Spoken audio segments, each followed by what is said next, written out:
All right, so today we're jumping into the wonderful, hilarious world of the Urdu novel Mehr Hunsafar. It's this fantastic story about a niece who was so determined to find her Uncle Love that her absolutely chaotic plan ends up sparking not one but two completely unexpected romances. And it all kicks off with this one incredibly powerful promise. This is a line from an uncle to his niece, and it sets the stage for this whole grand adventure that's fueled by a whole lot of love and maybe, just a little bit of guilt. So let's meet our hero, Manahel. She's 18 years old, she's got all this energy, and she has a singular mission in life, to finally bring happiness to the man who raised her. That man is her uncle, Feroz Hamdani, who, in her eyes, has sacrificed absolutely everything for her. And honestly, she's not wrong. Just look at this. After her parents died, Feroz stepped up to raise her. He was only 22 himself. He even broke off his own engagement because his fiancée told him it was either her or the little girl. He chose Minahel, and he never looked back, staying single for the next 22 years just to be her father. So now, Minahel feels it's time to pay back that incredible debt of love. And she has the perfect person in mind, her teacher, Miss Sayeda, who's 36, single, and just seems perfect for her 44-year-old uncle. But there's a catch, of course. Her uncle wants nothing to do with being set up.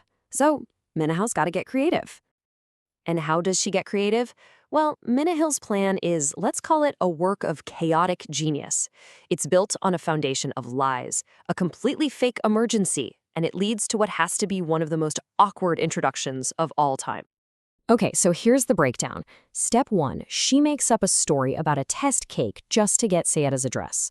Step 2, she calls her uncle out of a major meeting screaming about some huge emergency. And what's the emergency? Oh, her teacher is just so sick and they have to go visit her right now. And just like that, she drags her poor, unsuspecting uncle right to Sayeda's front door.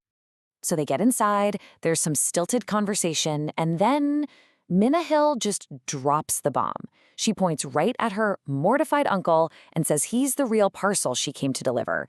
Then she just straight up proposes marriage on his behalf. I mean, can you feel the secondhand cringe? It is palpable. As you can imagine, the entire room just explodes. Sayeda is absolutely furious, Feroz has never been more humiliated in his life, and the whole situation is just a complete train wreck. And right when you think it can't possibly get any worse, the front door opens. And who walks in? Sayeda's brother, a police officer named Nahal. And his eyes land on Minahel, and he recognizes her immediately. Why? Because she's the girl who broke his car mirror a while back and just drove off. So yeah, this disaster has officially been upgraded to a full-blown catastrophe. But here's the twist. This absolute mess of a meeting, it actually ends up being a good thing, because it blows the lid off the real reason Sayeda had such an intense, almost horrified reaction to the marriage proposal. And it all comes down to this one single Urdu word, manhus. It means unlucky or cursed, and it's a label that has followed Sayeda around for years, a label that, tragically, she's started to believe is true. You see, her past is just heartbreaking. Her first fiancé had a terrible accident that left him disabled, and people blamed her. Then she got engaged again, and her future mother-in-law was diagnosed with cancer. Again, she was blamed. After all that, she was just branded as manhus, and she vowed she would never marry, because she truly believes she ruins the lives of people she loves. When Nihal hears all of this, and sees how lonely his sister is, something shifts. He realizes that Minahel, despite her insane methods, had good intentions. And so the most unlikely truce is formed. The grumpy cop and the meddling niece go from enemies to co-conspirators. They are now officially partners in matchmaking. So what does our new matchmaking team do? They cook up a scheme to have Feroz and Sayeda accidentally run into each other at a mall.